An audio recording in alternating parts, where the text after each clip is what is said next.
3, 2, 1. A few moments later. Magandang araw sa inyong lahat dyan mga kalode. Ngayon mga kalode, may gagawin akong kaliper ng aking Yamaha Mio Sporty. Stack up yung kaliper niya. Ngayon titingnan ko kung anong diferensya. At ito mga idol, tatanggalin ko na. Medyo matigas kaya lustrade yung tornilyo na Star Allen. Sisilsilin ko na lang. Sobrang tigas talaga mga idol. Nahirapan ako nagtanggal. Siguro kinakalawang na. Ito sinisilsil ko. Yan, matigas. Ayan na, okay na. Natanggal ko rin sa wakas. At ngayon makikita na natin kung anong diferensya niya mga kalode. Pero kadalasan ng mga ganito troubleshoot na to sa caliper, ang kanyang slider kinakalawang din, pati yung sa butas niya. Tapos yung piston, kasi nga bihira lang din nagagamit, isang beses lang magamit sa isang linggo.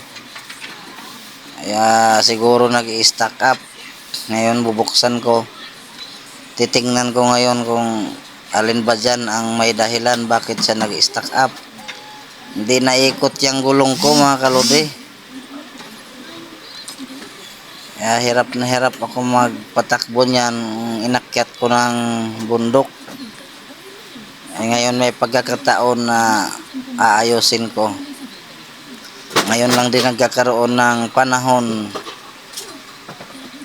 araw na walang pasok, kaya ito chinecheck ko. Yan, tatanggalin ko yung brake pad niya mga kalode. Yung dalawa, ayan yung isa. Yan yung sa ilalim sa may bandang piston.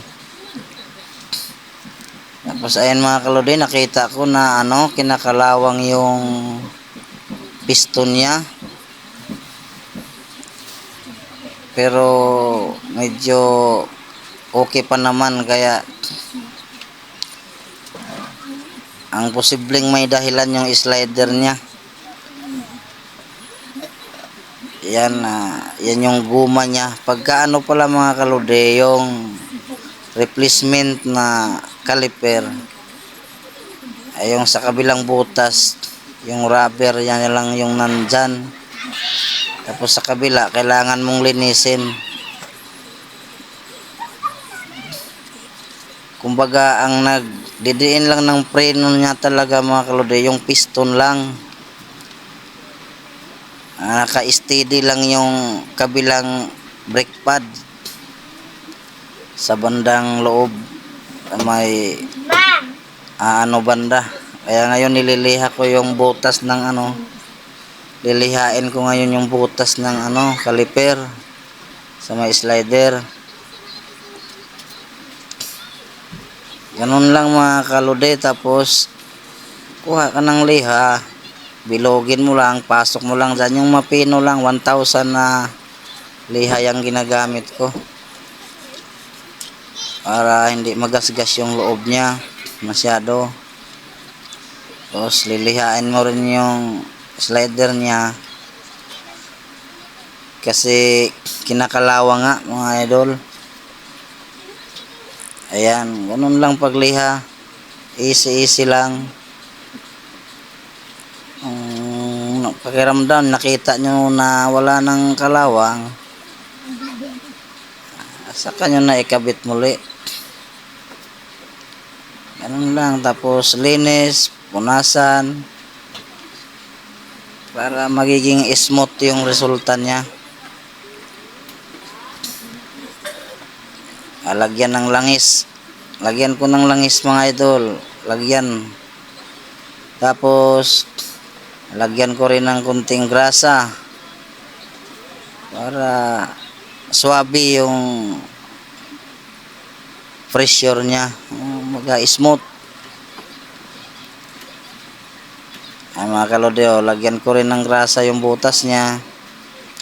Kakunti lang kasi yung grasa din habang tumatagal naninigas, kaya isa din na dahilan na nag-i-stack up siya yung slider. Ay yung piston niya sa caliper mga kalode, lagyan ko na lang ng grasa din, tapos basain ko lang din ng langis yan maya. Tapos pala yan, nilagyan ko yan kanina ng mga kalode, ko na lang napakita sa video. Nilagyan ko ng W40 para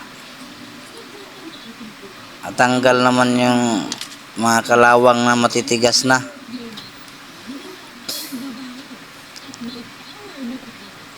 Ayan, sinusukat ko yung guma niya kasi napunit din yung guma niya mga kalode. Kaya pa naman, kaya repair lang muna para makatipid-tipid sa budget. Ayan mga kalode, medyo matigas pa nga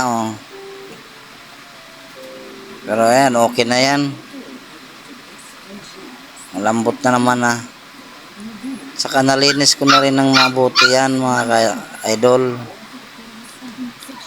Kung magkaroon din kayo ng troubleshoot na ganun sa inyong mga motor, sa mga caliper nyo, ganun lang gagawin nyo. At sa piston naman, kung magtanggal kayo ng piston, bago nyo tanggalin yung hose, kung gusto nyo tanggalin yung piston nyo sa caliper, wag nyo muna tanggalin yung hose, pisil-pisilin nyo yung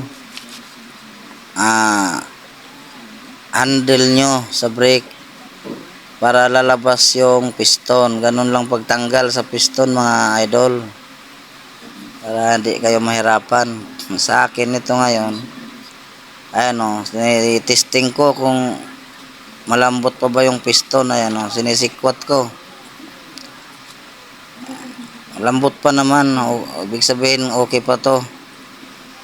At mamaya pagkabit ko dyan mga idol, ititesting ko rin kung talagang hindi ba siya maglalak, hindi ba siya mag-stack up, kung maikabit ko na.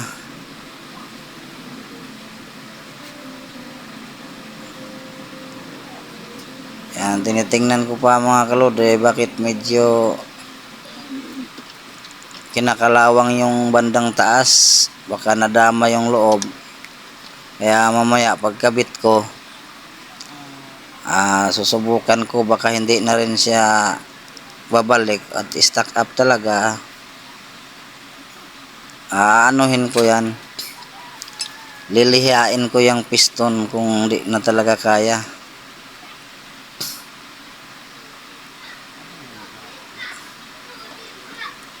Linisin nyo lang mga kalode, punas. Ayan sa akin.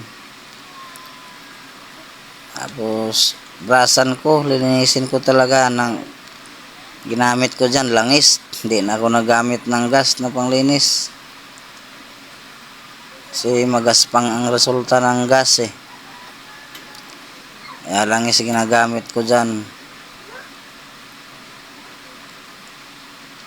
Ayan, pati yung loob ng piston kasi may kalawang na rin sa mismong niya, loob niya. Kunting linis lang.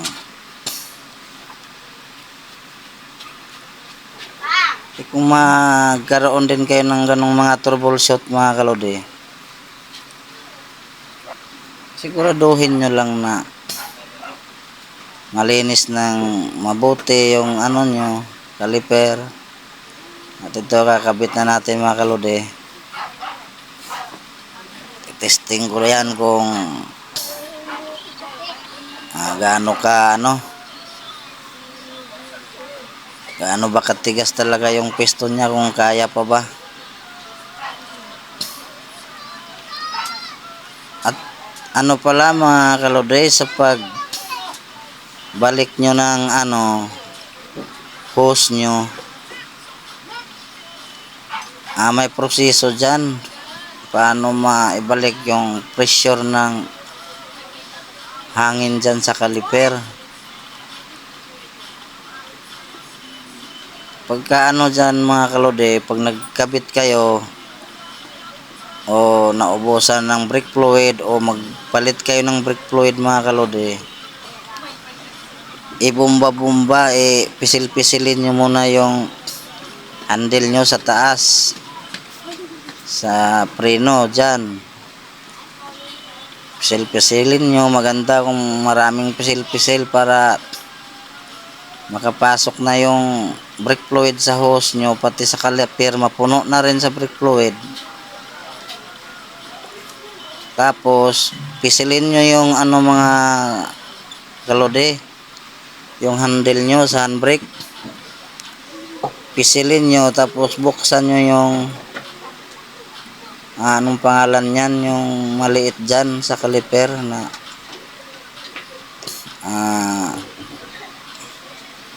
ang tawag nito, yung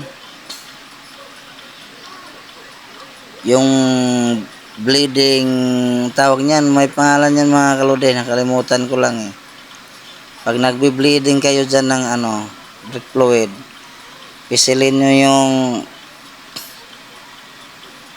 handle doon sa brake fluid, sa handbrake, buksan, huwag nyong bitawan, buksan nyo yung bleedinganan dyan sa caliper. Pag may lumabas ng brake fluid, post nyo lang yung handbrake nyo sa taas, handle, tapos isara nyo uli. Ganon dyan ang proseso mga kalode sa pag bleeding ng brake fluid sa caliper. Tapos yun, pag sira nyo, siyempre pisil-pisilin nyo uli. At dito naman sa lagay ng brake fluid sa taas, gagamitan ko ng impact kasi kinakalawang na rin yung mga tornilyo. Hirap din ako mga kalode, natsik ko na yung piston yan at okay naman, nagana naman.